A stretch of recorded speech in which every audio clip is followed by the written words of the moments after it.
दोस्तों, आज हम एक ऐसी बेहतरीन कहानी के बारे में बात करने वाले हैं जहां एक लेखक की असल जिंदगी का संघर्ष और उसके बनाए एक काल्पनिक गदरिये की किस्मत की तलाश बिल्कुल एक साथ एक जैसी चलती है।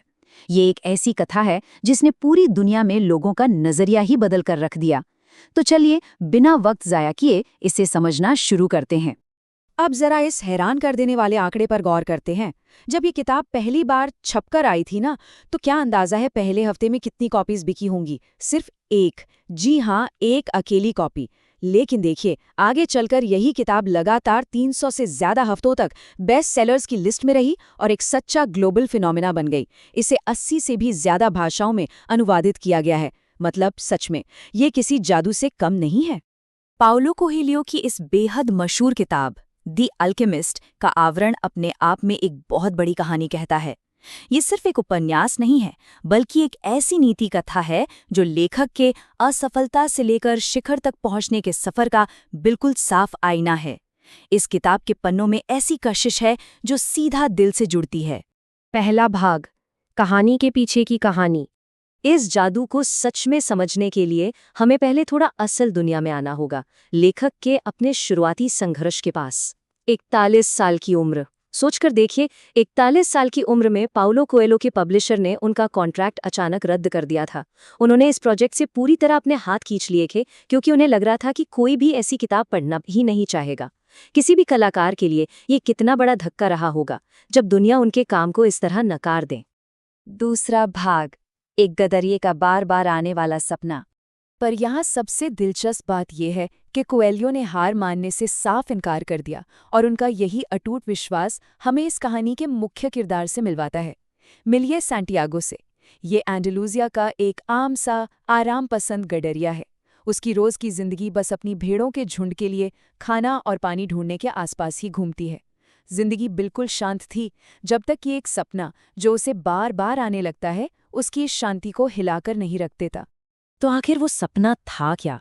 उस सपने में एक बच्चा आता है जो सैंटियागो को मिस्र यानी इजिप्ट के रहस्यमयी पिरामिड्स तक ले जाता है, और वहां वो बच्चा बताता है कि इन पिरामिड्स के पास उसके लिए एक छुपा हुआ खजाना इंतजार कर रहा है। अब ये दूर दराज के पिरामिड्स एक तरह से उसकी आत्मा की आवाज बन चुके थे, जो उसे लगातार बुला रहे थे।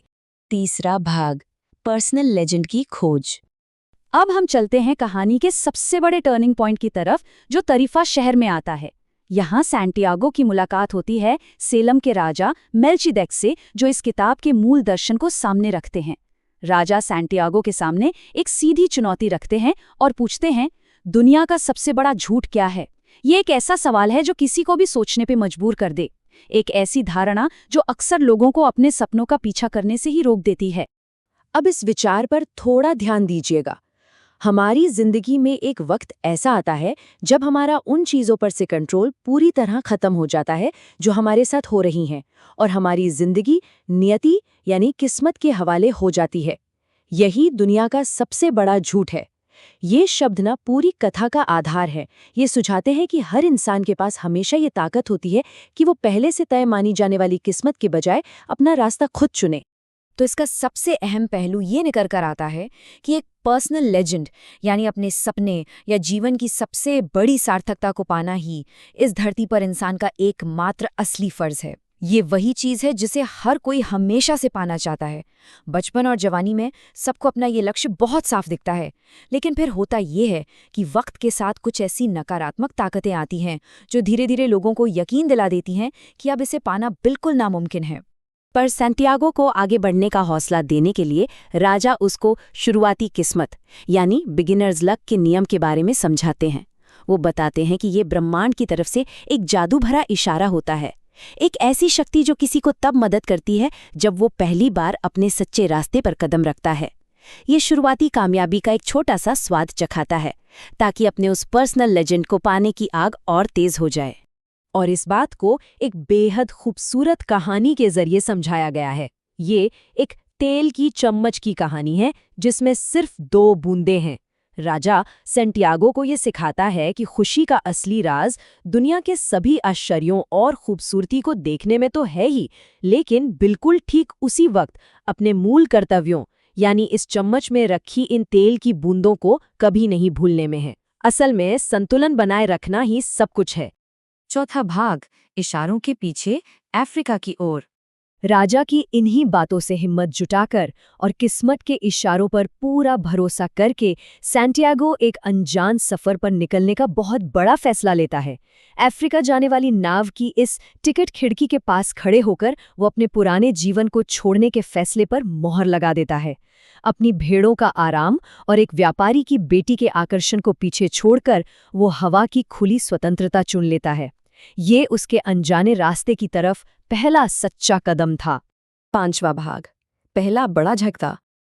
अब जैसे ही यात्रा अफ्रीका के शहर टैंजियर पहुंचती है, हमें लेखक की असल जिंदगी की शुरुआती नाकामयाबी जैसा ही एक दृश्य यहां देखने को मिलता है। सैंटियागो का सामना एक बेहद कठोर हकीकत से होता है। टैंजियर के बाजार में एक अनजान शख्स पर भरोसा करना एक बड़ी भूल साबित होती है। बाजार में घूमते हुए सैंटियागो अचानक एक शानदार तलवार को देखकर कुछ पल के लिए पूरी तरह सम्मोहित हो जाता है, और उस एक छोटे से पल के लिए उसकी नज़र अपने नए मार्गदर्शक से हट जाती है। और बस उसी एक पल की चूक, जब ध्यान भटकता है, वहां सब कुछ बदल जाता है।